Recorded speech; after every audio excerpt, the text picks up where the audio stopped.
একাত্তর জার্নাল এবং আপনাদের সাথে আছি আমি মিথিলা ফারজানা। গণমাধ্যমের খবরাখবর নিয়ে একাত্তর জার্নালের এই অনুষ্ঠানে আপনারা প্রতিদিনই আমাদের সাথে থাকেন, তেমনটি আমরা প্রত্যাশা করি। আর তার সঙ্গে সঙ্গে আগামীকালকে সকালের যে পত্রিকায় খবরগুলো আসবে তার মধ্যে থেকে প্রধান প্রধান শিরোনাম নিশ্চয়ই আপনাদেরকে জানিয়ে দেব। সাথে থাকবে অনলাইন ভিত্তিক যে নিউজ পোর্টালগুলো রয়েছে সেগুলো। আর আজকে আমার সাথে যারা আছেন, অর্থাৎ আমাদের অতিথি যারা, তারা হলেন সিনিয়র সাংবাদিক মঞ্জুরুল ইসলাম এবং সুপ্রিম কোর্টের আইনজীবী ব্যারিস্টার রুমিন ফারহান। আপনাদের দুজনকে একাত্তর জার্নালে স্বাগত জানাচ্ছি। যে কোনো প্রসঙ্গে যাওয়ার আগে আজকে যদি অন্যান্য কিছু খবর আছে উপরের দিকে, তবে একটি প্রসঙ্গে যেতে চাই, কারণ আমাদের সাথে যুক্ত হচ্ছেন ডক্টর স্বাধীন মালিক, সিনিয়র আইনজীবী। তাকে নতুন করে পরিচয় করে দেওয়ার তেমন কিছু নেই, তিনি ফোনে আছেন। এবং বিষয়টি দর্শকদের জন্য একটু জানিয়ে রাখি যে ইংরেজি মাধ্যম স্কুলগুলোতে ভ্যাট নেওয়ার ব্যাপারে একটা স্থগিতাদেশ ছিল হাইকোর্টের, এবং আজকে সেটি সুপ্রিম কোর্ট খারিজ করে দিয়েছে। অর্থাৎ ইংরেজি মাধ্যমের স্কুলে ভ্যাট নেওয়ার কোনো আইনি বাধা আর থাকলো না। এবং সেই বিষয়ে আমি একটু ডক্টর স্বাধীন মালিকের কাছ থেকে জেনে নিতে চাই। ডক্টর স্বাধীন মালিক, আমি আশা করছি যে আপনি আমাকে শুনতে পাচ্ছেন। একাত্তর জার্নালের পক্ষ থেকে মিথিলা ফারজানা আপনাকে স্বাগত জানাচ্ছি। ধন্যবাদ, শুনতে পাচ্ছি।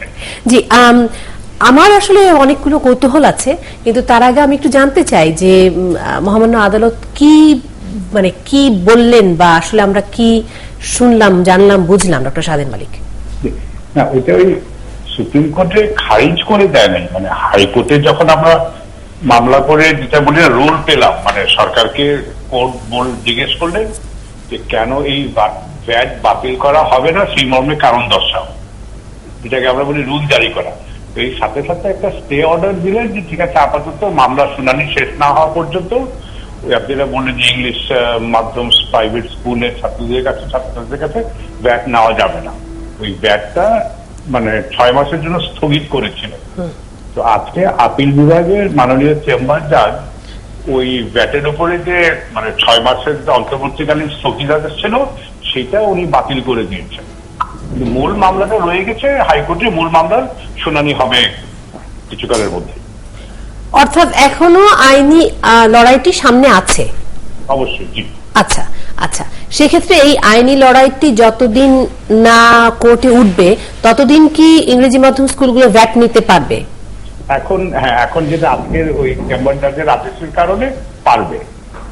আচ্ছা, আমি একটু ডক্টর স্বাধীন মালিক একটি ছোট্ট প্রশ্ন করতে চাই আপনার কাছে, যেহেতু আপনি এই বিষয়ে ভালো জানেন। সেটি হলো যে ইংরেজি মাধ্যমের স্কুলগুলোতে ভ্যাট নেওয়া যাবে, আর বাংলা মাধ্যমের স্কুলগুলোতে বা ন্যাশনাল কারিকুলাম বা জাতীয় পাঠ্যপুস্তক্রম যারা অনুসরণ করেন তারা কেন ভ্যাট নিতে পারবেন না? মানে এর ভ্যাট নেবেন না বা নিচ্ছেন না, বা ভবিষ্যতে নিতে পারবেন কিনা, সেই বিষয়টি কি কোনোভাবে স্পষ্ট করা যায় কিনা? মানে মামলাটা হয়েছিল, আমি করেছিলাম, মনে আছে নিশ্চয়ই, সেপ্টেম্বরের প্রথম দিকে যে প্রাইভেট বিশ্ববিদ্যালয়, মেডিকেল কলেজ সব ছাত্রছাত্রীরা মাঠে নেমে গেল, রাস্তায় নেমে গিয়ে বললো যে তারা ভ্যাটের বিরুদ্ধে আন্দোলন করলো।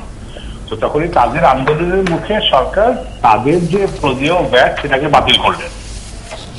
তো ওই বাতিল করার 3 দিন কি 4 দিনের মাথায়, যাদের মনে পড়ে, ওই 2 জন অভিভাবকের পক্ষে আমি মামলাটা করলাম। এই বলেই যে কোনো ধরনের সরকারি কলেজ, স্কুল, বিশ্ববিদ্যালয়, বেসরকারি বাংলা স্কুল বা অন্য যে কোনো ধরনের আমাদের বেসরকারি স্কুল এবং বেসরকারি যে বিশ্ববিদ্যালয়, বেসরকারি ডেন্টাল কলেজ, ইঞ্জিনিয়ারিং কলেজ, মাদ্রাসা, কাউকেই টিউশন ফির উপর ভ্যাট দিতে হচ্ছে না। একমাত্র মানে ইংলিশ মিডিয়াম স্কুলের ছাত্রছাত্রীদের ভ্যাট দিতে হচ্ছে।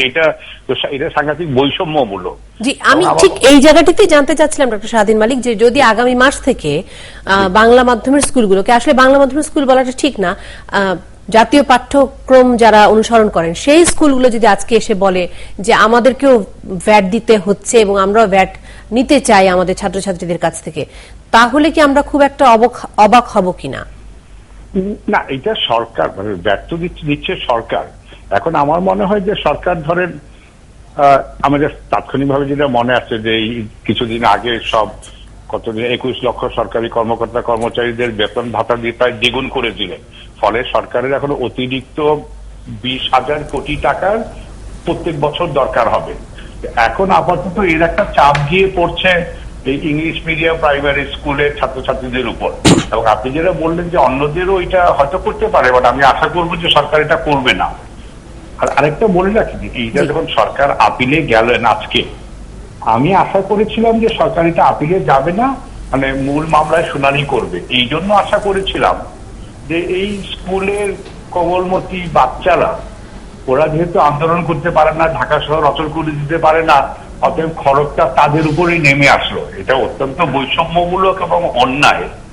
এবং আমি আশা করেছিলাম যে সরকারের তো এরকম বৈষম্যমূলক অন্যায় মানে পথ বেছে নিবে না। এমন যদি হতো যে সরকার বলতো যে আমাদের ইংরেজি পড়ার দরকার নেই, যারা ইংরেজিতে পড়ছে তারা দেশ জাতির বিরুদ্ধে একটা কাজ করছে, বা যারা ইংরেজি স্কুল চালাচ্ছে তারা দেশ জাতির বিরুদ্ধে কাজ করছে, এইগুলি সরকার অনুৎসাহিত করছে এবং এখানে প্রচন্ড রকমের ট্যাক্স বসানো, সেটা অন্য কথা। কিন্তু আমার জানা মতো সরকারের ইংরেজি বিরোধী কোনো পরিকল্পনা নাই, বরং এসএসসি এইচএসসি তে যেটা আগে ইংরেজি ছিল না ইদানিং সেটাও সরকার উৎসাহিত করছে। তো অতএব এখানে সরকারের এই একটা নীতিহীন আচরণে আমি কিন্তু খুব দুঃখ পেয়েছি, এবং আমি কিন্তু এই মামলাতে মানে অ্যাপেলেট ডিভিশনে কন্টেস্ট করতে যাই নাই, কারণ আমি আশা করেছিলাম যে সরকার একটা নীতিগত অবস্থানে স্কুলের বাচ্চাদের উপরে খড়গ হস্ত হয়ে নেমে আসবে না। না, কিন্তু একটি বিষয় কি একটু তার সঙ্গে মানে আপনি অবাক হচ্ছেন কিনা যে প্রাইভেট ইউনিভার্সিটিতে যেখানে ভ্যাট বাতিল হয়ে গেল সেখানে স্কুলে কেন ভ্যাট থাকবে? হ্যাঁ, সেইটাই তো, মানে দুটোই তো আসলে একই সেক্টর, একই ক্ষেত্র। হ্যাঁ, মামলাতে তো করেছিলাম ওই যুক্তিতে যে আপনি সবাইকে বাতিল করে দিলেন, এখন স্কুলের বাচ্চারা কি দোষ করলো? মানে আর কারো কোনো ধরনের শিক্ষা প্রতিষ্ঠানের ভ্যাট নিচ্ছে না, কোনো ধরনের সরকারি বেসরকারি মানে বাংলায় মানে কোনো ধরনের শিক্ষা প্রতিষ্ঠানের ভ্যাট নিচ্ছে না, খালি বেতন স্কুলের ইংলিশের মাধ্যমে যারা পড়ছেন তাদের উপরে ভ্যাট নিচ্ছেন। তো হাইকোর্টেরও বিচারপতি ওই কথায়, যে আমরা আইনে যেটা বলি ডিসক্রিমিনেশন, যে বৈষম্য, যে বিভিন্ন এক এক গ্রুপকে এক এক ধরনের আপনি আচরণ করছেন, সেটা আইনের চোখে হয় না। মানে আইনের চোখে তো সবাই সমান। আমাদের সাথে মঞ্জুরুল ইসলাম আছেন, সাংবাদিক মঞ্জুরুল ইসলাম আছেন, ডক্টর স্বাধীন মালিক, তিনি কিছু জানতে চান আপনার কাছে। ধন্যবাদ, অনেকখানি পরিষ্কার করেছেন। আমার ছোট্ট দুটি প্রশ্ন।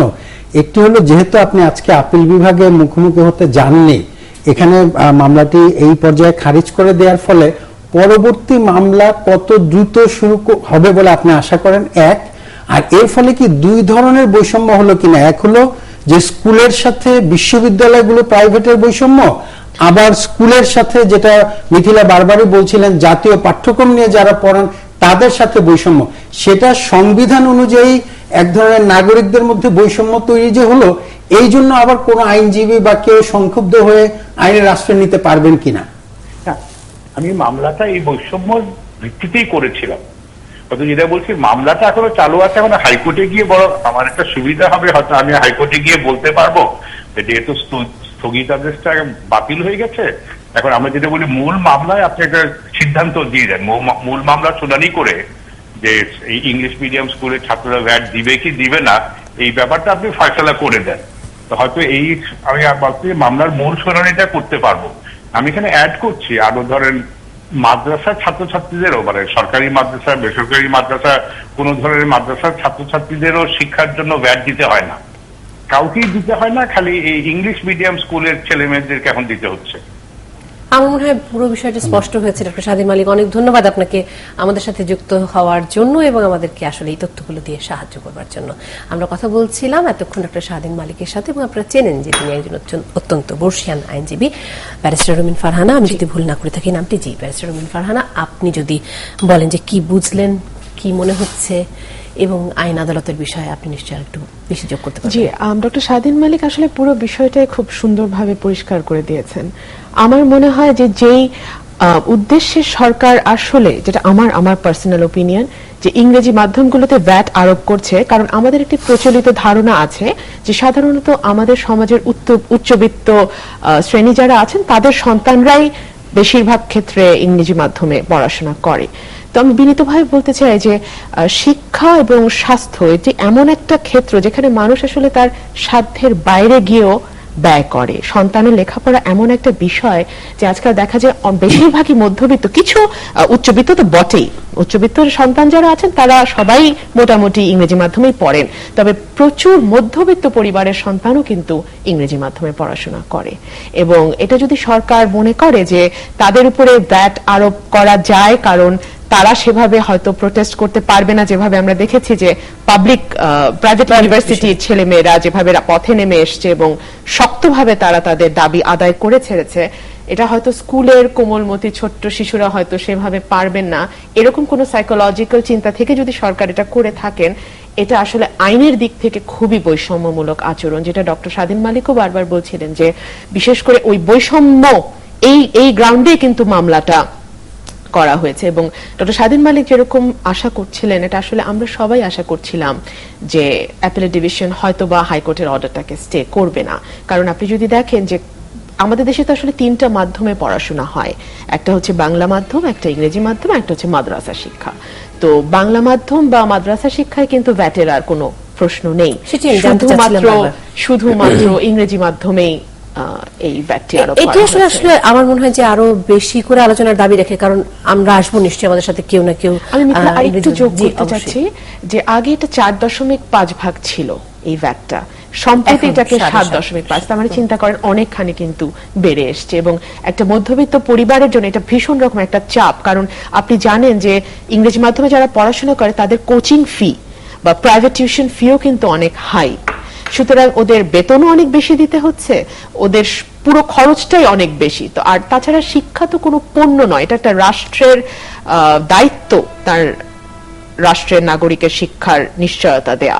তো এখানে ভ্যাট আরোপটা বোধহয় আসলে কোনোভাবেই, আমি জানি না মঞ্জুরুল ইসলাম বলবেন নিশ্চয়ই, কিন্তু এই জায়গায় আবার ভিন্ন একটি তর্কের অবতারণা হতে পারে যে কেন ইংরেজি মাধ্যমে পড়তে হবে, যেখানে সারা দেশে যথেষ্ট সংখ্যক শিক্ষা প্রতিষ্ঠান আছে এবং প্রাইভেট কোচিং কে তো আসলে সরকার অনুমোদন দিতে চায় না। বিভিন্ন রকমের তর্কের মানে অবতারণা হতে পারে, কিন্তু মঞ্জুরুল ইসলাম নিশ্চয়ই বিষয়ে কিছু বলতে চাইবেন, সেই জায়গায় আগে শুনতে চাই। এইটুকু বলবো যে প্রথমে যেহেতু বিচারাধীন বিষয়টি, আমি এইটুকু বলবার যে আমরা কিন্তু নাগরিকরা যখন সংক্ষুব্ধ হই, যখন বৈষম্যের শিকার হই, যখন রাষ্ট্র অথবা সরকার কখনো কখনো ভুল করে, আমাদের শেষ আশ্রয়স্থল কিন্তু বিচার বিভাগ, আদালত।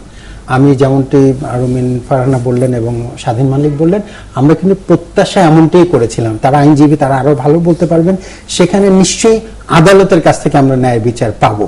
কিন্তু যাই হোক, এখনো বিষয়টি একেবারে চূড়ান্ত নিষ্পত্তির পথে, আইনি লড়াইটি এখনো বাকি আছে। আমি বলছি এই জায়গায় অন্তত আমরা, এখানেও তো বিচারকরাই রায়টি দিয়েছেন, তারাই বিবেচনা করেছেন, সেখানেও কিন্তু আমরা ভাবছিলাম এক ধরনের জনগণের পক্ষেই আমরা বিচারের রায়টি পাবো। এনিওয়ে, আপনি যে বিষয়টি বললেন, এখানে আমার দুটি বিষয় বলবার। একটি হলো যে এই যে ভ্যাটকে কেন্দ্র করে যে আন্দোলনটি শুরু হলো, তখন গণমাধ্যমে কিন্তু নতুন করে বিষয়টি আলোচনা হয়েছে। এক হচ্ছে আমাদের সংবিধান অনুযায়ী শিক্ষা হচ্ছে সকলের অধিকার, সেই অধিকার কিন্তু রাষ্ট্র সেই সুযোগটি করে দেবার কথা। সেই ক্ষেত্রে আমাদের রাষ্ট্র কিন্তু সার্বিকভাবে যে একেবারে উন্নত বা সমমানের শিক্ষা ব্যবস্থা নিশ্চিত করতে পেরেছে এটা কিন্তু বলা যায় না।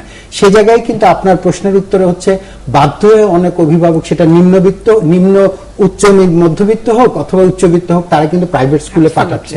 এখন অনেক প্রাইভেট স্কুল আছে যেটা জাতীয় কার্যক্রমে করে না। অনেক সময় অভিভাবকরা যে চায় ইংরেজি মাধ্যমে এমন না, কিন্তু তারা চায় একটা ভালো স্কুল। আনফরচুনেটলি ভালো স্কুলটা যারা স্কুলের সংগঠক তারা ইংরেজি মাধ্যমে করেন তাদের নানান ব্যবসায়িক অথবা অন্যান্য সুবিধার জন্য। এখানে আমার যেটা বলবার, ভ্যাট নিয়ে আমি আবার দুই জায়গায়, সরকারের তো শাখের করাতের অবস্থা, আমি সরকারের কাছ থেকে সুবিধা চাই, সরকারের কাছ থেকে এই সুবিধা, নাগরিক সুবিধা ইত্যাদি দেন, আবার আমি চাই আমি ট্যাক্স দেব না। দুটা তো হবে না, সরকারকেও তো চলতে হবে। আমি ছোট্ট করে একটু খালি প্রশ্ন করতে চাই, ট্যাক্স এবং ভ্যাট তো এক জিনিস নয়, এটাও করতো, এটাও তো এক ধরনের প্রত্যক্ষ পরোক্ষ।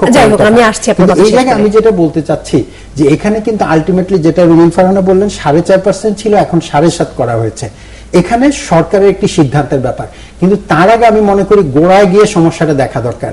সেটা হচ্ছে এই যে প্রাইভেট স্কুলগুলো কি পরিমাণ টিউশন ফি নিচ্ছেন আগে থেকে, এর তো সরকারের কোনো সিলিং নির্ধারণ করা নাই, যার যেমন খুশি নিচ্ছে। আপনি জানেন ঢাকা শহরে 22 লাখ টাকা বছরে টিউশন ফি নেওয়া হয় এমন স্কুল আছে। ঢাকা শহরে যত হোক, তার মানে হচ্ছে সমাজের মধ্যে তো আমি ইচ্ছা করে বৈষম্য তৈরির সুযোগ করে দিচ্ছি। এখানে কিন্তু রাষ্ট্রের দায়িত্ব, এখানে শিক্ষা মন্ত্রণালয়ের দায়িত্ব, এখানে এনবিআর এর দায়িত্ব। এই যারা এত পরিমাণ ভ্যাট অথবা টিউশন ফি নিয়ে স্কুলগুলো চালাচ্ছেন, তারা সরকারকে কত টাকা ট্যাক্স দিচ্ছেন। আমি মনে করি এই বিষয়গুলো আমাদের আলোচনার অন্তত সুযোগ করে দিচ্ছে আজকে এই ঘটনাকে। এবং মঞ্জুরুল ইসলাম একটি বিষয় শুধু বলতে চাই যে এই যে আপনি যেটি বলেন তারা কত টাকা ট্যাক্স দিচ্ছে, অর্থাৎ ট্যাক্স নেট যেটি, অর্থাৎ ট্যাক্সের যে জাল যেটি, সেটিকে বিস্তৃত না করে এবং ভ্যাটটাকে যদি কমিয়ে না আনা হয়, তাহলে ভোক্তা বা জনগণের উপরই চাপটা বাড়বে। ভ্যাটটা কে দেবে এটারও কিন্তু একটা বিতর্ক, কারণ শিক্ষা প্রতিষ্ঠানগুলো বলছে ভ্যাট আমরা দেব। মানে ব্যাপারটা এরকম যে সরকারও বলছে যে ব্যক্তি শিক্ষা প্রতিষ্ঠান দিচ্ছে, এটা তো স্টুডেন্টের উপর আসছে না, কিন্তু আলটিমেটলি দেখা যাচ্ছে যে এটা কিন্তু স্টুডেন্টের ঘাড়েই যাবে। না, না, VAT এই সবসময় কারণে আমরা আলোচনা হ্যাঁ, করছি, end VAT user কে দিতে হয়। কনসেপ্টটাই হচ্ছে এন্ড ইউজার দেবে। হ্যাঁ, অন্য ট্যাক্স যদি সর্বশেষ হয় যে সেটা ভোক্তা, প্রফিটেবল ট্যাক্স, ইনকাম কিন্তু ট্যাক্স, যখন বিশ্ববিদ্যালয় নিয়ে আন্দোলনটা হচ্ছিল তখন সেটা কিন্তু বলা ভুল হয়েছে ব্যাখ্যা দেওয়া হচ্ছে। আমি এটা সেটাই। এখানেও বলেছি, আমি আবার বলতে চাই, সেটা আমাদের জাতির সাথে এক ধরনের ভণ্ডামি করেছে, বিপদে পড়ে এনবিআর এবং অর্থ মন্ত্রণালয়। সেটাই, মানে এই বিষয়ে কোনো সেটাই আমি সন্দেহই বলছিলাম। নেই যে ভ্যাট সবসময় সর্বশেষ যে অবশ্যই। ভোক্তা তাকে দিতে হবে। আমাদের সাথে যুক্ত হচ্ছেন Ashfaq Jahangir, principal Vision Global School Gulshan. আশা করছি বড় পর্দায় তাকে আমরা দেখতে পাবো। এবং জি, আশফাক জাহাঙ্গীর, আপনাকে অনেক ধন্যবাদ জানাচ্ছি শুরুতেই আমাদের সাথে যুক্ত হওয়ার জন্য, এবং আপনাকে শুভেচ্ছাও জানাচ্ছি।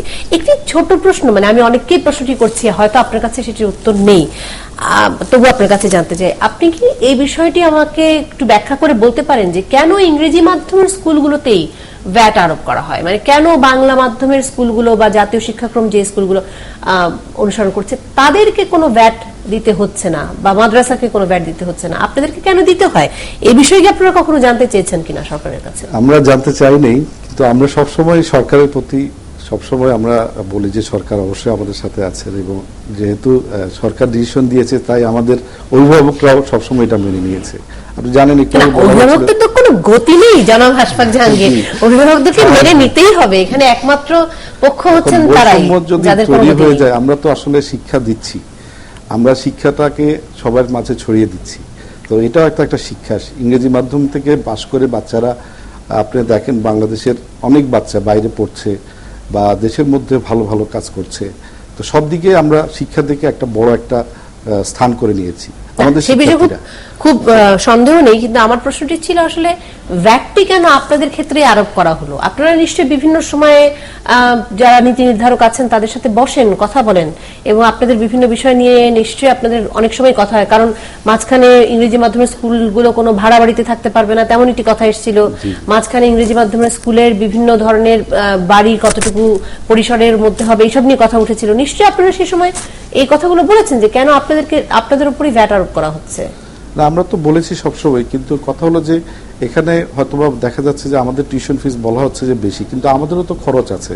আমাদের যে টিচারগুলো আমরা আনছি সেটা তো আমরা সরকারের কাছ থেকে কোনো সাহায্য পাচ্ছি না, আমাদের টাকা দিয়ে আমাদের টিচারকে চালাতে হচ্ছে, আমাদের কারিকুলামগুলোকে চালাতে হচ্ছে। তো সবগুলো যে স্ট্যান্ডার্ড মানের, আমরা যদি ব্রিটিশ কারিকুলাম ফলো করি, সেই ব্রিটিশ কারিকুলাম ফলো করলে ব্রিটেনে যে ধরনের এডুকেশন এক্সপেন্সেস, এটা তো আমাদের এখানে আমরা নিতে পারছি না। আমরা তারপরও আমরা ওই মানেরই শিক্ষা দিয়ে যাচ্ছি। আমি একটু আপনাকে এখানে এই জায়গাটায় আসলে আমি সত্যি, যেহেতু আপনি এই প্রসঙ্গটি তুললেন, আমি এই প্রসঙ্গটি হয়তো তুলতাম না, কিন্তু যেহেতু আপনি তুললেন যে আপনাদের টিউশন ফিটা কোনোভাবে আপনারা কম রাখতে পারছেন না কারণ ব্রিটিশ কারিকুলামকে আপনাদের ফলো করতে হচ্ছে, অনুসরণ করতে হচ্ছে। আমি যতদূর জানি জনাব আশফাক জাহাঙ্গীর, ব্রিটিশ কারিকুলাম হোক, ভারতীয় হোক, আমেরিকান হোক, যেই কারিকুলামই হোক, সেই আপনাদের স্কুলের প্রতিটি বই কিনতে হয় অভিভাবককে, প্রতিটি পেন্সিল কিনতে হয় অভিভাবককে, টয়লেট পেপার থেকে আরম্ভ করে প্রতিটি কাগজের টুকরো কিনতে হয় অভিভাবককে।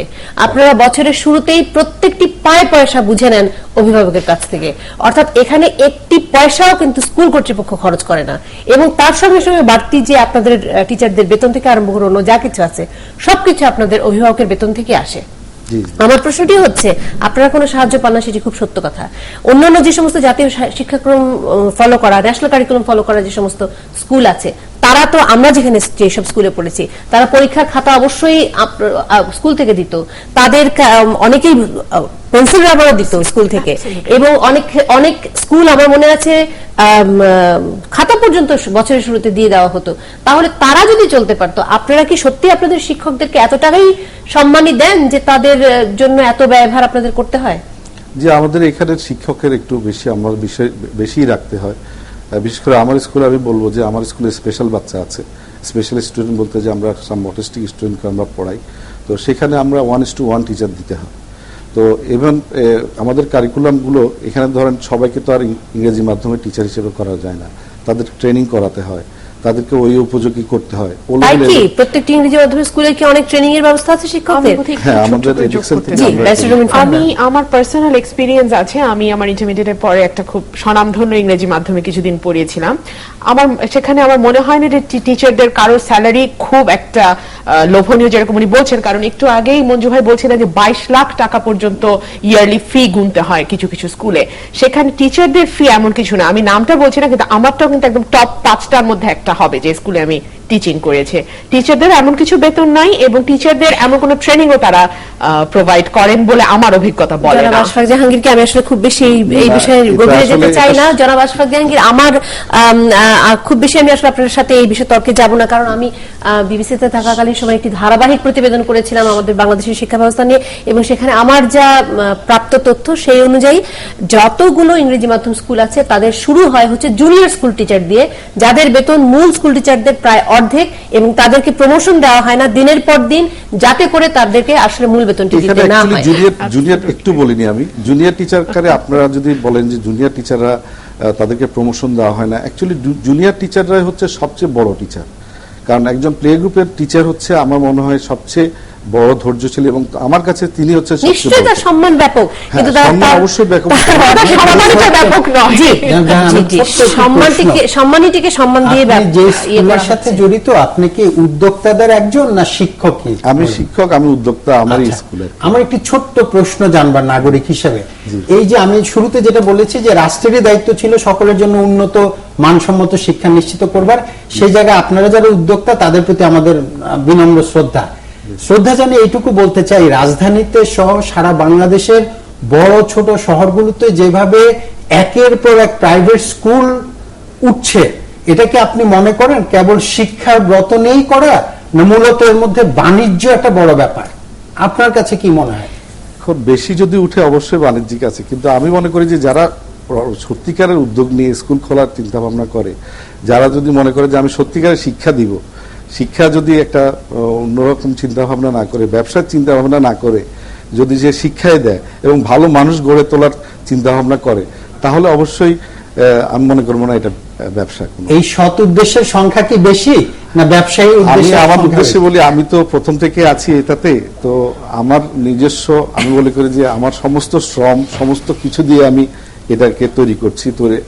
জি, জনাব আশফাক জাহাঙ্গীর, আপনার কাছে শেষ প্রশ্ন, যেটি ব্যারিস্টার রুমিন ফারহানা বলছিলেন যে উনি এইচএসসি পাশের পর কিছুদিনের জন্য একটি স্কুলে শিক্ষকতা করেছেন, তার মানে এই ধরনের শিক্ষকের সংখ্যাই ইংরেজি মাধ্যমের স্কুলে আসলে বেশি, যারা এইচএসসি পাশ করে সেখানে আসেন। অর্থাৎ আপনি যেটি বলছেন আপনাদেরকে অনেক বাছাই করে শিক্ষক নিয়োগ করতে হয়, ব্যাপারটি বোধহয় খুব বেশি সত্য নয়, এবং যারা আসেন তারা আসলে খুবই খণ্ডকালীন একটি ক্যারিয়ারের জন্য বা খণ্ডকালীন একটি পেশাগত জীবনের জন্য এখানে আসেন, তাদের কোনো দীর্ঘমেয়াদী পেশাগত জীবনেরও কোনো লক্ষ্য থাকে না, ফলে ট্রেনিং অমুক তমুক যদি সত্যি করানো হয় সেটি একেবারে বিফলে যায় বলে আমার মনে হয়। জনাব আশফাক জাহাঙ্গীর, অনেক ধন্যবাদ আপনাকে, এবং ৭১ জানালে বিরতি।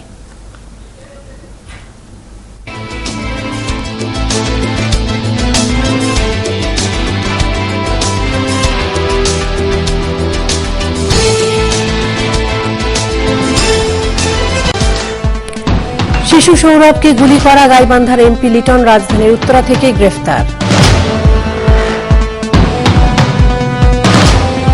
ফাঁসির রিভিউ আবেদন করলেন যুদ্ধাপরাধী মুজাহিদ ও সাকা, শিগগিরই শুনানি চায় রাষ্ট্রপক্ষ। নতুন বছরে ডিজিটাল নাম্বার প্লেট বাধ্যতামূলক, রাজধানীতে বৃত্তাকার রেলপথের চিন্তাভাবনা।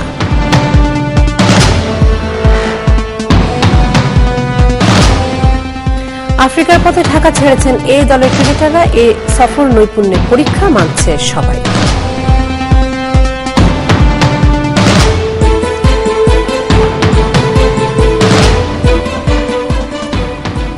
একাত্তর জানালে আরো একবার স্বাগত জানাচ্ছি, আমি সঙ্গে আছি অর্থাৎ মিথিলা ফারজানা। আপনাদের সবাইকে আরো একবার স্বাগত জানাচ্ছি এবং বার্তা কক্ষে সর্বশেষ সংবাদ শিরোনাম আপনাদেরকে জানিয়ে দিয়েছি। আমরা একটু সংযুক্ত হচ্ছি আমাদের প্রতিনিধি এবং রিপোর্টার জাহিদুল ইসলামের সঙ্গে, এবং জাহিদুল ইসলামকে খুব সম্ভবত বড় পর্দায় দেখা যাবে।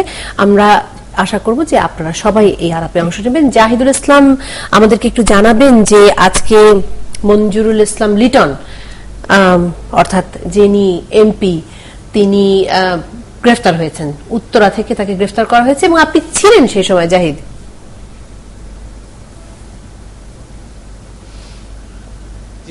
মিথিলা, আমি ছিলাম সেখানে। আপনাকে আমি জানিয়ে রাখি যে এমপি লিটনকে রাত 10টার দিকে উত্তরা তার এক বোনের বাসা থেকে আটক করা হয় পুলিশ এবং কুড়িগ্রাম পুলিশের যৌথ অভিযানের মাধ্যমে। সেখান থেকে তাকে আটক করে নিয়ে আসা হয় ডিবি অফিসে, ঢাকার ডিবি অফিসে, এবং এখানে আইন প্রয়োগকারী সংস্থা তাদের যাবতীয় কার্যক্রম সম্পন্ন করার পরে রাত 11টার দিকে লিটনকে কুড়িগ্রাম পুলিশের কাছে হস্তান্তর করে এবং কুড়িগ্রাম পুলিশ তাকে নিয়ে অলরেডি কুড়িগ্রামের দিকে রওনা দিয়েছে। এবং আমরা যতটুকু জানি যে শিশু সৌরভকে গুলি করার অপরাধে তার বিরুদ্ধে এর পরের দিনে গত 2 অক্টোবর শিশু সৌরভকে গুলি করেন এমপি লিটন। এরপর দিন সৌরভের বাবা লিটনের বিরুদ্ধে একটি মামলা দায়ের করেন এবং সেই মামলার গ্রেপ্তার দেখিয়ে তাকে আসলে কুড়িগ্রাম নিয়ে যাওয়া হচ্ছে। এবং আমরা যতটুকু শুনতে পেরেছি যে আগামীকাল তাকে কুড়িগ্রাম আদালতে তার এই মামলা গ্রেপ্তার করে তাকে হাজির করা হতে পারে। যদি আমরা এখন নিশ্চিত না আসলে কি হতে পারে, তবে আমরা মহানগর ডিবি পুলিশের এখানে যে কার্যালয় রয়েছে সেখান থেকে আমরা যতটুকু জানতে পেরেছি যে তাকে আগামীকাল হয়তো কুড়িগ্রাম আদালতে হাজির করা এবং সেখানে তাকে আসলে পরবর্তীতে কি আইনি কার্যক্রম অথবা কিভাবে তার বিরুদ্ধে মামলাটি করা হচ্ছে তদন্ত করা হবে এবং তার আসলে কি গ্রেপ্তার অথবা তার আসলে জামিন বা অন্য যে আইনি জটিলতা রয়েছে সেগুলো আসলে আগামীকালকে মীমাংসা আদালতের নির্দেশের জন্য অপেক্ষা করা হবে। জাহিদ, আমি আপনার কথা শুনে যা বুঝতে পারছি। মঞ্জুরুল ইসলাম জানতে চান কিছু আপনার কাছে। একটি ছোট্ট প্রশ্ন, ওনাকে যখন আটক করা হয় আপনি বলছিলেন যে গোয়েন্দা পুলিশ এবং কুড়িগ্রাম পুলিশ যৌথভাবে, তার মানে কি ওনারা তথ্যটি জানার পরেই উনি প্রস্তুত ছিলেন যে সেখানে তাকে আটক করা হবে, অথবা কি আর ওনাকে যখন নিয়ে যাওয়া হচ্ছিল তখন উনি কিছু বলেছেন কিনা আপনাদের উদ্দেশ্যে?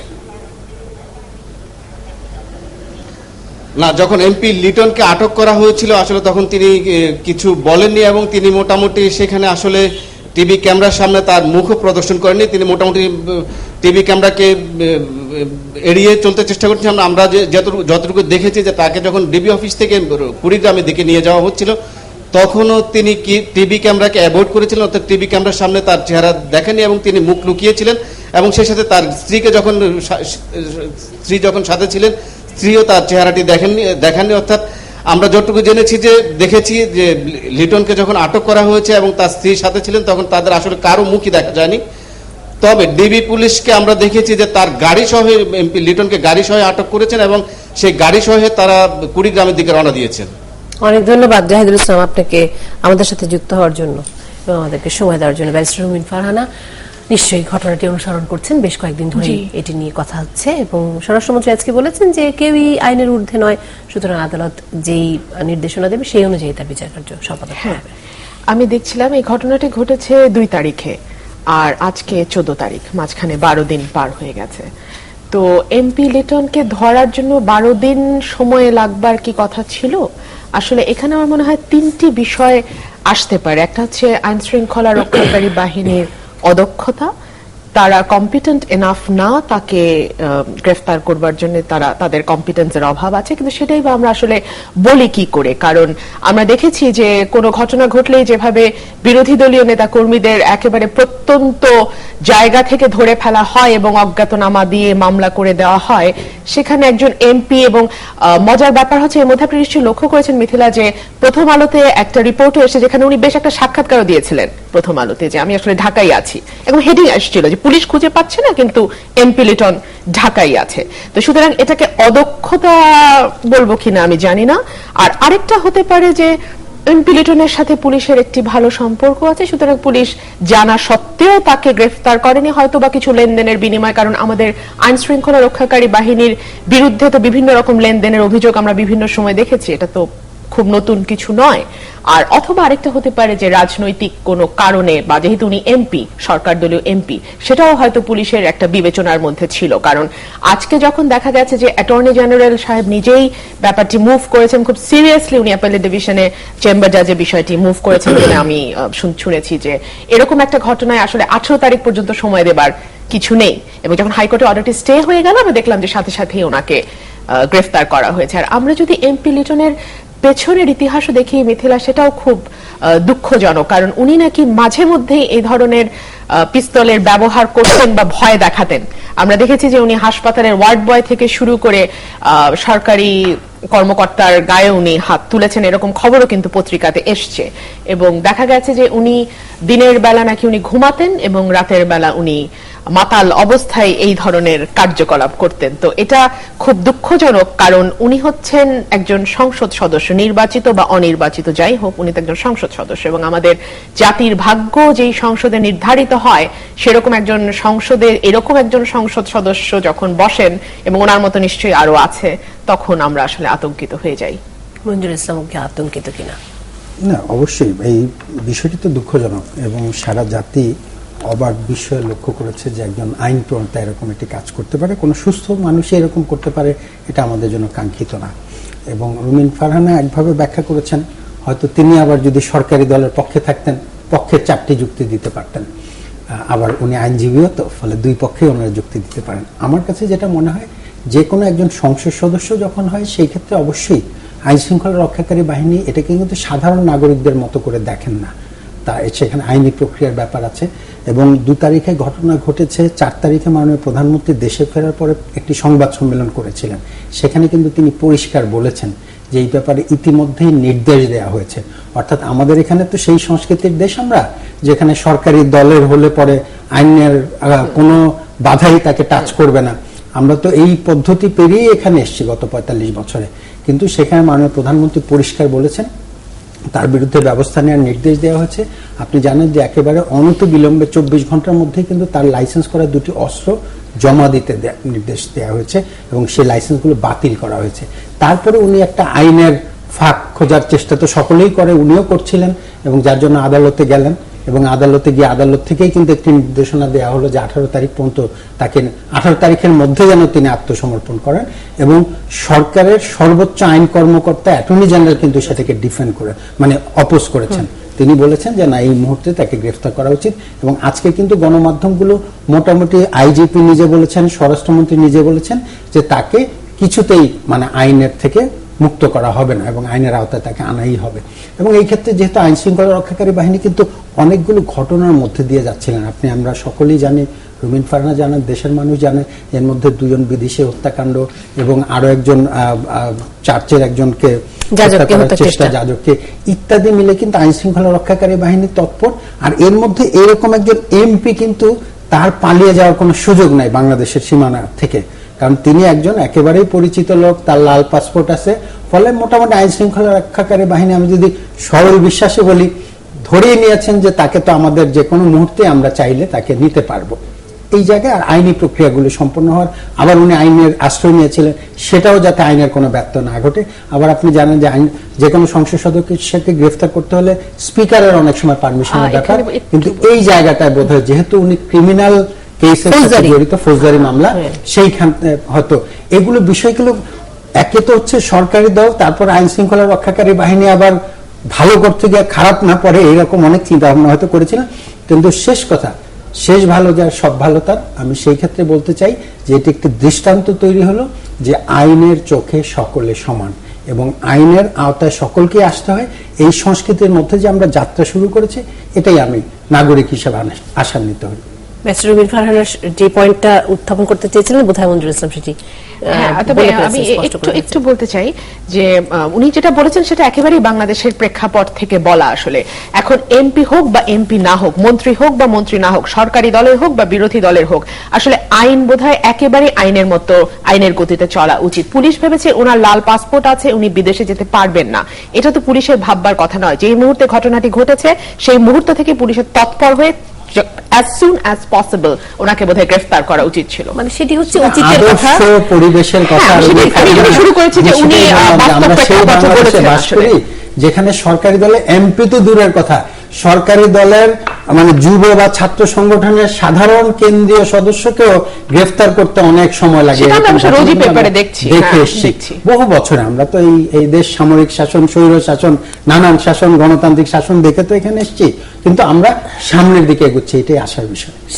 সামনের দিকে এগোনোর জন্য আমাদের এই অনুষ্ঠানটাকে একটু সামনের দিকে এগিয়ে নিতে হবে। বিরতির পর ফিরে আসছি সামনের দিকে এগোনোর জন্য।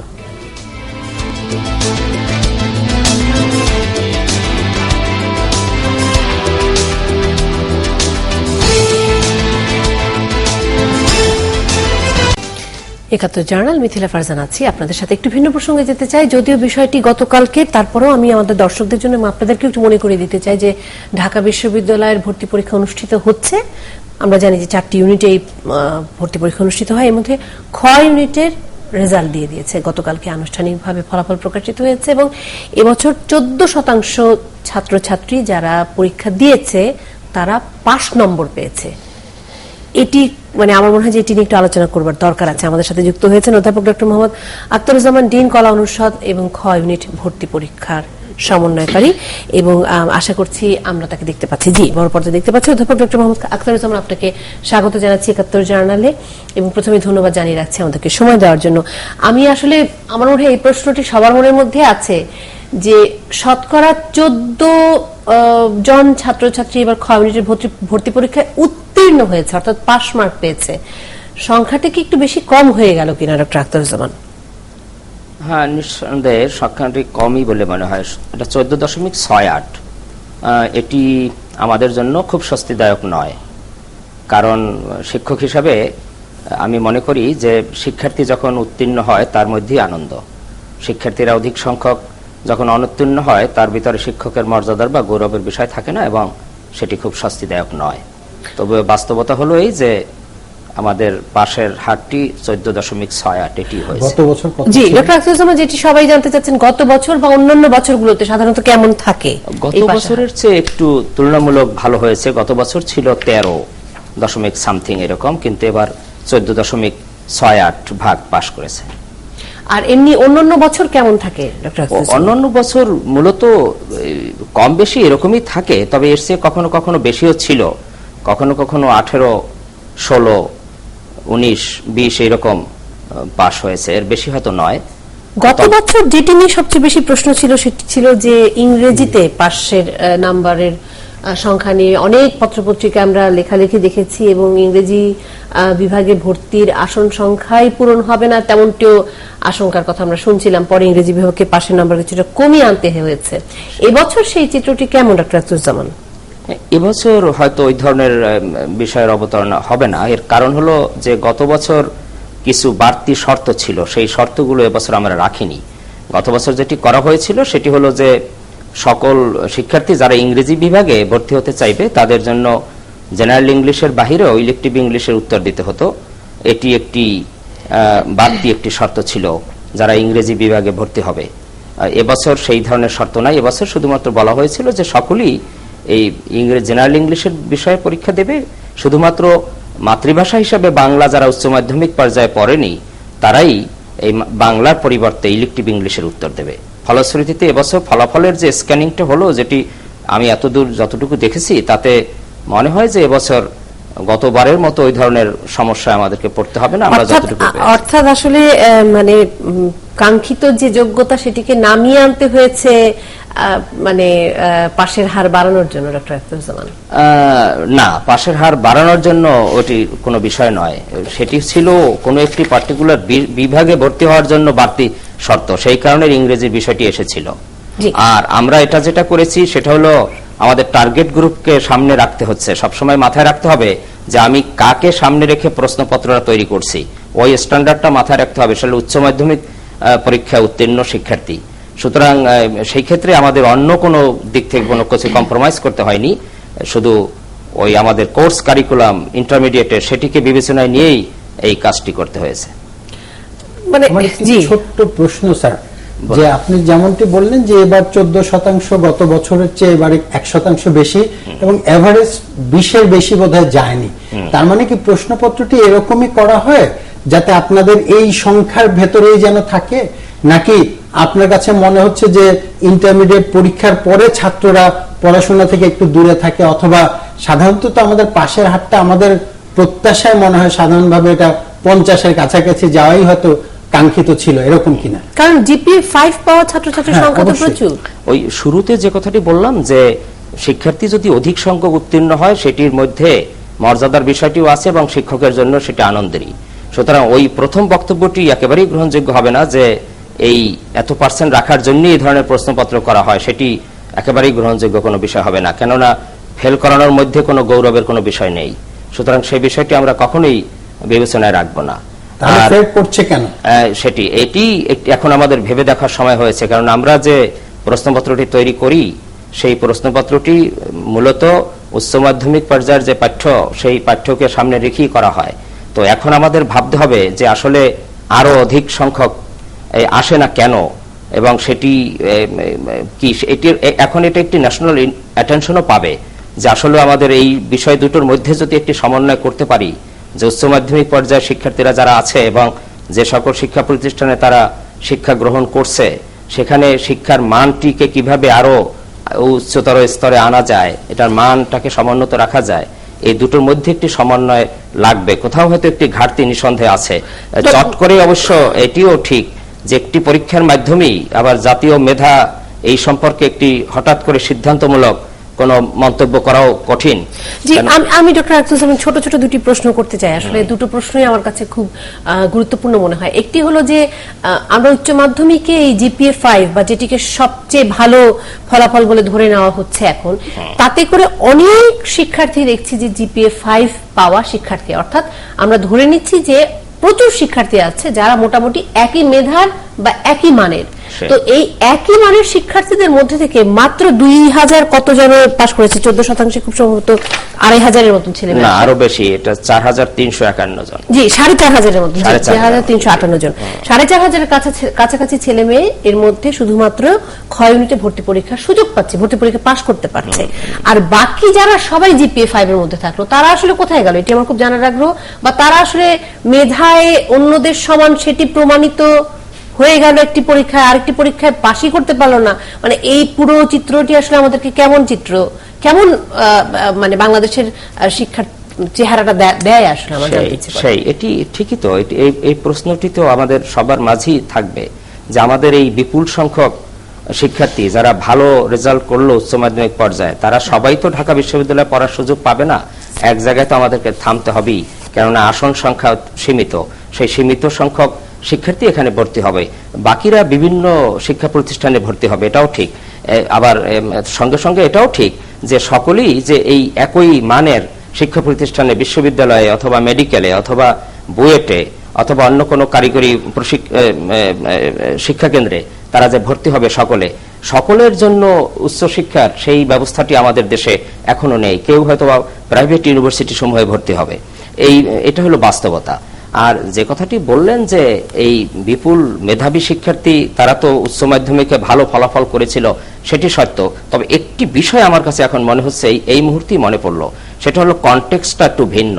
যে স্কুল কলেজে যে যখন শিক্ষা লাভ করেছিল এবং সেখানের একটি প্রক্রিয়ার মধ্য দিয়ে একটি পরীক্ষায় অংশগ্রহণ করে একটি ফলাফল করেছে, বিশ্ববিদ্যালয় লেভেলে এসে যখন অন্য একটি কনটেক্সটে এসে সে পরিচিতি লাভ করে এবং প্রশ্নপত্র যারা প্রণয়ন করছি আমরা, তাদেরও ভিন্ন কনটেক্সটে আমরা ভিন্ন একটি অ্যাঙ্গেল থেকে দেখে এই মূল্যায়নের ব্যবস্থাটা হয়তো করি। জি, আপনি যে প্রসঙ্গে অবতারণা করলেন সেই প্রসঙ্গে আমার দ্বিতীয় প্রশ্নটি ছিল যে ঢাকা বিশ্ববিদ্যালয়ে আপনি বলছিলেন যে উচ্চ মাধ্যমিকের বইয়ের বা কারিকুলামের মধ্যে থেকে আপনারা প্রশ্নটি করছেন, কিন্তু সারা পৃথিবীতে যে কোনো বিশ্ববিদ্যালয়ে আসলে যে কোনো দেশের যে কোনো কারিকুলাম থেকে পড়ে আসা ছেলে মেয়েরা আবেদন করতে পারে এবং তাদের সুযোগ থাকে সেই বিশ্ববিদ্যালয়ে ভর্তি হওয়ার।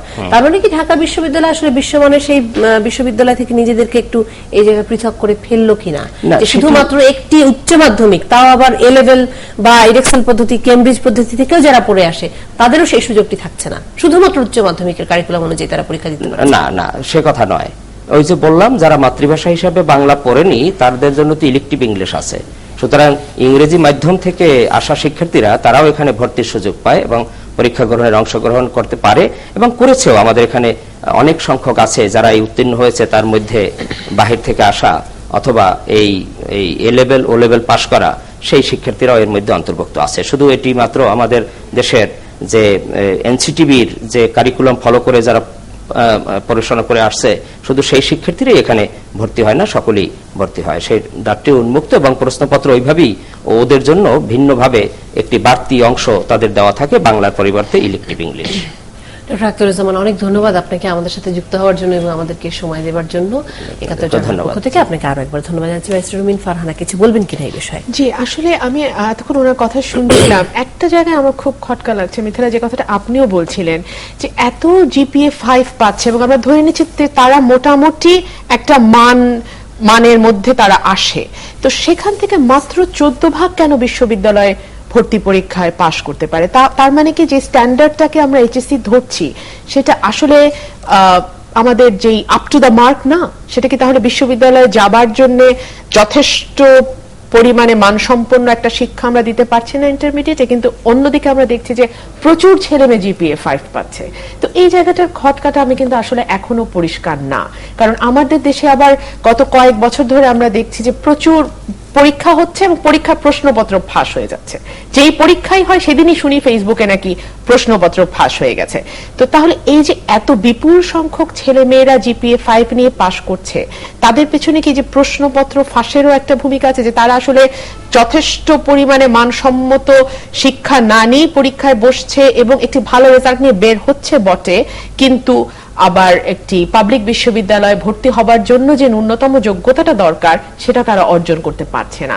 একটা বিষয় আমার কাছে মনে হয় মিথিলা খুব পরিষ্কার, যে স্ট্যান্ডার্ডটা ইন্টারমিডিয়েটের একটা স্টুডেন্টের কাছ থেকে আমরা এক্সপেক্ট করি, সেই স্ট্যান্ডার্ডটা কিন্তু আমরা বোধহয় পাচ্ছি না। কারণ যদি পেতাম তাহলে এটা এই 14 থেকে 20-এর মধ্যে এত অল্প শতাংশে বোধহয় থাকবার কথা নয়। সেটা বোধহয় মানে এই 20 তো অনেকদিন ধরেই, মানে অনেক দিন আগে। হ্যাঁ, সুতরাং তার মানে উচ্চ মাধ্যমিক পর্যায় পর্যন্ত যে পড়াশোনাটা হচ্ছে সেটির মধ্যে একটা গলদ রয়ে গেছে। মঞ্জুর ইসলাম চটপট কিছু বলেন। এখানে ডক্টর আখতারুজ্জামান স্যার যেভাবে বললেন, আমার মনে হচ্ছে যে কাজের সাথে কথার খুব একটা মিল পাওয়া গেল না। তার কারণ হচ্ছে এটা হচ্ছে বাস্তবতা। ঢাকা বিশ্ববিদ্যালয়ে প্রায় সকলেই ভর্তি হতে চায় এবং এর মধ্যে তাদের নির্দিষ্ট সংখ্যক আসনের ছাত্র ছাত্রীকেই নেওয়া হবে। ফলে এখানে 86% শিক্ষার্থীকে ফেল করাতেই হবে, কারণ তাদের তো মূলত আসন সংখ্যা সিট আছে 10% বা 8%। ফলে এটা কি 8,000-এর মতন ভর্তি হতে পারবে এই 4,500? আমি তার মানে হচ্ছে আপনি যদি টোটাল সংখ্যা হিসাব করেন, তার মানে 7 থেকে 8% ভর্তি হতে পারবে যারা পরীক্ষা দিল। ফলে এইটাকে স্বীকার করতে হবে, না হলে হয় কি একটা ভুল বোঝাবুঝি হচ্ছে। কিন্তু তার মানে আমি রুমিন ফারহানা যেটা বললেন, আমাদেরও কনসার্ন এটা যে যারা জিপিএ 5 পেল তারা কিভাবে পেল। আমি কিন্তু ব্যক্তিগতভাবে এইটুকু বিশ্বাস করি, আমাদের কিন্তু শিক্ষার মান নিয়ে আমরা আলোচনা করছি। এখনকার যারা শিক্ষার্থী তারা কিন্তু স্কুলে পড়ছে, স্কুলের বাইরে পড়ছে, মিলেমিশে তারা কিন্তু একটা গ্লোবাল ভিলেজের মধ্যে নিজেকে উন্নত করবার চেষ্টা করছে। কিন্তু অভিভাবকরা যে পরিমাণ পরিশ্রম করে একজন শিক্ষার্থীর পেছনে, আমরা পড়াশোনা করে এসেছি, সত্যি কথা বলতে চাই আমাদের বাবা মায়ের আন্তরিকতা ছিল, কিন্তু এই পরিমাণ এফোর্ট দিতে আমরা কিন্তু দেখিনি। এটা আমি অন্তত ব্যক্তিগতভাবে বলতেই পারি, এটা নিশ্চয়ই আমাদের অভিজ্ঞতা খুব অভিন্ন।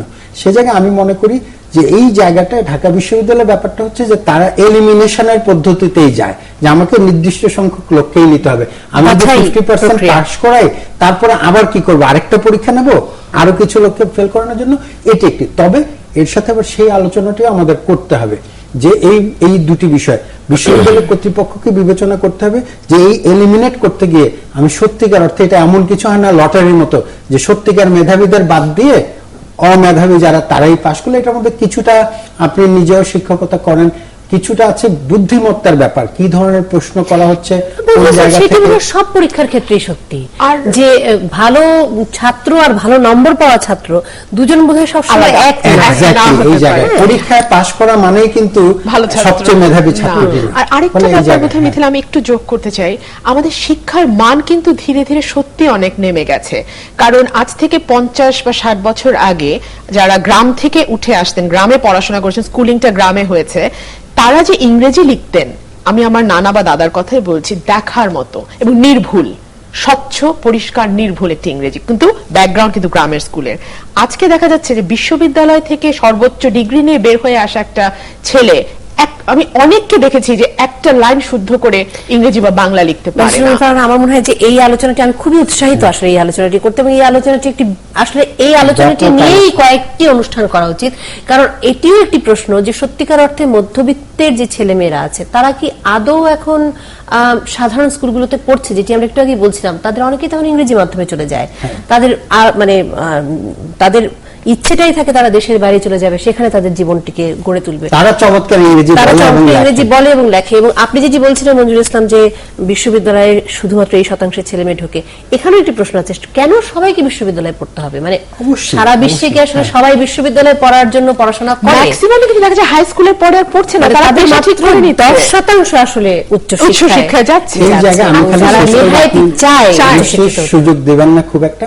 আমি মনে করি যে আমাদের যে একসময় জনসংখ্যার বোঝা ছিল, এটাকে কিন্তু আমরা জনশক্তিতে রূপান্তরিত করছি।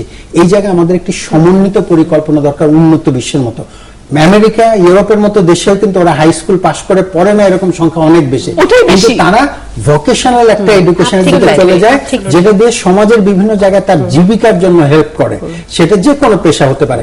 আমাদের এখানে এটা অনেক বেশি দরকার, কারণ আমাদের এখানে বড় অংশ দর্শনে মাস্টার্স করে যখন কাউকে আসলে ব্যাংকে গিয়ে চাকরি করতে হয় বা আরো কিছু অন্য পালি সংস্কৃতি কেন পড়তে হবে ঢাকা বিশ্ববিদ্যালয়ে? মানে 70টি, হ্যাঁ পালি সংস্কৃতি হয়তো থাকতেই পারে, দুজন গবেষক থাকতে পারেন পালি এবং সংস্কৃতি, কিন্তু 70 জন করে বের হওয়া প্রতিদিন, প্রতি বছর, বা 40 জন করে 50 জন করে বের হয়ে, এবং যে বিষয় আমি পড়ছি তার সাথে আমার পেশার কোনো সংযোগ নাই, কোনো সংযোগ নেই। তার চেয়ে বরং অনেক দরকার আমাদের মার্চেন্ডাইজিং করেন, গার্মেন্টস সেক্টরে পড়া, আমাদের এই যে টেকনোলজির যেখানে প্রসার, সেখানে কিন্তু আমরা সফটওয়্যার ভিত্তিক পড়াশোনা দেশের ভেতরে এবং বাইরে আমরা যাদের পাঠাচ্ছি, এই যে মধ্যপ্রাচ্যে এত লোক যাচ্ছে, আমাদের ওয়েজ আর্নার্সের বড় অংশ যাদের কাছ থেকে, এদেরকে যদি আমরা হাই স্কুল পর্যায়ে একটা ভোকেশনাল ট্রেনিং স্কুলের সাথে ইনকর্পোরেট করতে পারতাম, আমাদের কিন্তু যে পরিমাণ রেমিটেন্স আসে তার মিনিমাম 4 গুণ রেমিটেন্স আমরা রোজগার করতে। এবং আমি প্রত্যেকটি অনুষ্ঠানে শিক্ষা ব্যবস্থা নিয়ে কথা উঠলেই বারবারই এই জায়গাটি উত্থাপন করার চেষ্টা করি যে আসলেই কি আমাদের উচ্চশিক্ষার এই ভয়ঙ্কর চাপটি নেওয়ার প্রয়োজনই আছে কিনা। একজন বেকার মানসিকতার বোধহয় একটু পরিবর্তন দরকার, তাই না? অভিভাবকরা বলেই দেয় যে তুমি সায়েন্স পড়ছো, তোমাকে হয় ডাক্তার না হলে ইঞ্জিনিয়ার হতে হবে, অথচ দেখা যায় ছেলেটা হয়তো খুব ভালো ছবি আঁকে, তাকে ডাক্তার বা ইঞ্জিনিয়ার হতেই কেন হবে? সেখানে আবার নিরাপত্তার একটা অভাব আছে, ছবি এঁকে সেই জীবিকা নির্বাহ করা সম্ভব কিনা সেটিও জানার ব্যাপার আছে। আসছি আমরা এসব আলোচনায় ফিরে আরো একবার ৭১ জার্নালে।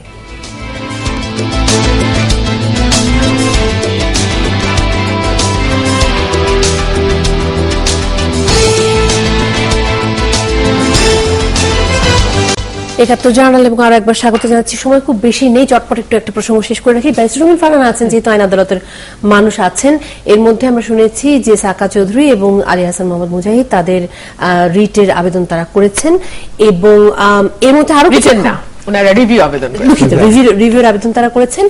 এবং এর মধ্যে একটি খবর আমি দেখতে পাচ্ছি আল জাজিরার বরাত দিয়ে, আল জাজিরার এই খবরটি হয়তো বড় পর্দায় আমরা দেখতে পাবো যে পাকিস্তানের 5 জন নাগরিক তারা এই ব্যাপারে সাক্ষী দিতে চাচ্ছেন, এবং ডেভিড বার্গম্যানের করা এই খবরটি, আমরা ডেভিড বার্গম্যানকে বিভিন্ন সময় দেখেছি যে তিনি এসব নিয়ে লেখালেখি করেন। ব্যারিস্টার রুমিন ফারহানা যদি চট করে আমাদেরকে আইন আদালতের বিষয়টিও বলেন যে এখন সামনে কি প্রক্রিয়া আছে। হ্যাঁ, এখন তো ওনারা রিভিউ আবেদন করেছেন, এখন এটা রিভিউ আবেদন নিষ্পত্তির পরে যদি রাষ্ট্রপক্ষ দ্রুত নিষ্পত্তি করার কথা বলছে, এখন নিষ্পত্তি হওয়ার পর একটাই উপায় থাকে, যদি মৃত্যুদণ্ড বহাল থাকে, ওটা রাষ্ট্রপতির কাছে ক্ষমা চাওয়া। আর এই সুযোগে আমি একটা কথা বলে নিই, ওনাদের লয়ারের সাথে আমি একটু আলাপ করেছিলাম, কারণ আজকে আপনি যে খবরটার কথা বলছেন যে 5 জন সাক্ষী বোধহয় সাক্ষ্য দিতে চাইছিলেন, এটা আল জাজিরাতে এসছে এবং এটা আমাদের শিশু নিউজেও কিন্তু এসছে, শিশু নিউজেও এসছে আজকে। তো ওনাদের লয়ার যেটা বললেন যে এই সাক্ষী নাকি ওনারা অনেক আগেই বারবারই অ্যাপ্লিকেশন দিয়েছিলেন, কিন্তু এটা আমি ঠিক জানি না কি কারণে ট্রাইব্যুনাল এটা মঞ্জুর হয়নি। এবং আরেকটা কথা ওনাদের লয়ার বলছিলেন যে যেখানে কিনা রাষ্ট্রপক্ষে 41 জন সাক্ষী দিয়েছে, কিন্তু সাকা চৌধুরীর পক্ষে প্রথমে 5 জনের অনুমতি দিয়ে পরে আবার এটাকে 4 জন করে আনা হয়েছে। মিথিলা, আমি বারবারই বলছি এটা কিন্তু আমি যেহেতু এই মামলার সাথে সরাসরি জড়িত নই, আমি এটা জানি না, বাট আমি ওনার লয়ারের কাছ থেকে যেটা শুনেছি এবং ওনার পরিবার থেকে যেটা আমি শুনতে পেয়েছি সেটা এটাই। এবং পরে বোধহয় তারা এফিডেভিট করেও, যখন ট্রায়াল চলছে তখন তারা এফিডেভিট করেও এই সাক্ষীগুলো দিতে চেয়েছিলেন, এবং সাক্ষীরা নাকি নিজেরাও আসতে চেয়েছিলেন সশরীরে সাক্ষী দেবার জন্য, কিন্তু যে কোনো কারণেই হোক সেটার অনুমতি দেওয়া হয়নি।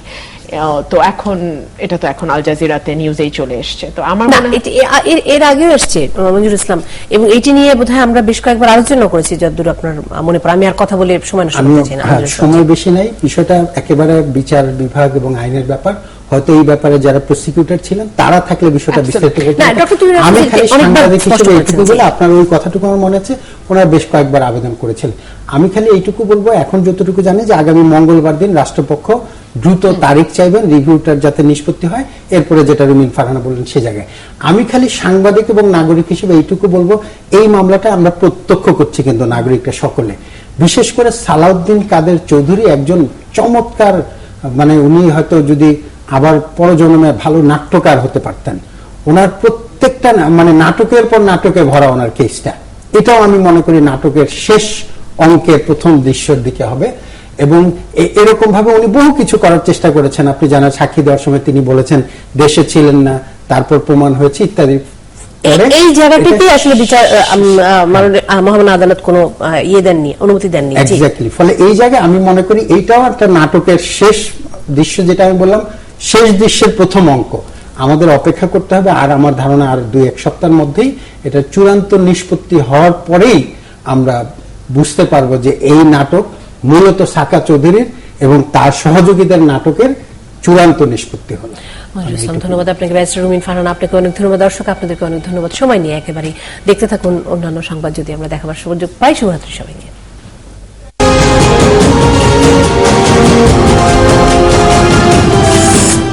সাকা চৌধুরী মুজাহিদের রিভিউ, রায় পরিবর্তনের সুযোগ কম বললেন অ্যাটর্নি জেনারেল।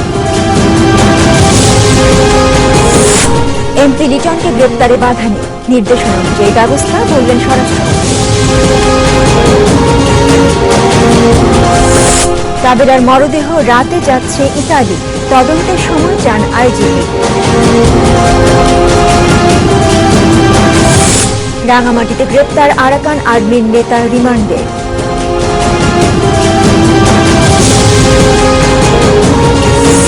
ছাত্রী হত্যায় কালিয়াকৈরে আতঙ্ক, স্কুলে যায়নি অনেক শিক্ষার্থী।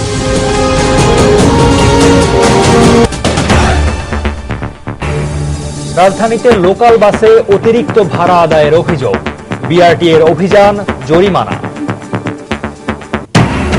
মৃত্যুদণ্ডের রায়ের বিরুদ্ধে সালাউদ্দিন কাদের চৌধুরী ও মুজাহিদের রিভিউ আবেদন, দণ্ড মওকুফের আশা আসামি পক্ষের, সাজা কমার সুযোগ কম মন্তব্য অ্যাটর্নি জেনারেলের।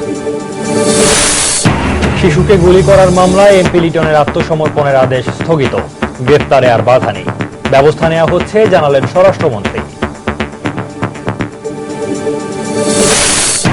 বিদেশি খুনের ঘটনায় আইএসের সংশ্লিষ্টতার প্রমাণ দিতে পারেনি পশ্চিমা বিশ্ব, মন্তব্য পররাষ্ট্র প্রতিমন্ত্রীর, সতর্কতা প্রত্যাহারের আহ্বান। এবং বেসরকারি শিক্ষক নিয়োগে পিএসসির আদলে কমিটি গঠনের সিদ্ধান্ত, শিক্ষামন্ত্রী জানালেন সরাসরি নিয়োগ দিতে পারবে না পরিচালনা কমিটি। শিশু হত্যা চেষ্টা মামলার আসামি সংসদ সদস্য লিটন উত্তরা থেকে গ্রেপ্তার, রাতেই নেওয়া হচ্ছে গাইবান্ধায়। ফাঁসির রায় পুনর্বিবেচনা চাইলেন মুজাহিদ ও সালাউদ্দিন কাদের চৌধুরী, দ্রুত শুনানির আবেদন করবে রাষ্ট্রপক্ষ। বেসরকারি প্রতিষ্ঠানে শিক্ষক নিয়োগ দিতে পারবে না পরিচালনা পর্ষদ, 1 মাসের মধ্যেই হচ্ছে কমিশন। বিলুপ্ত ছিটমহল দাসিয়ার ছড়াই যাচ্ছেন প্রধানমন্ত্রী, উন্নয়ন কাজ উদ্বোধনের পর বক্তব্য রাখবেন জনসভায়। বিপিএল এ দল পেয়েছেন সাঙ্গাকারা, দিলশান, গেইল ও আফ্রিদি, দেশের আইকনদের ফ্র্যাঞ্চাইজিও চূড়ান্ত।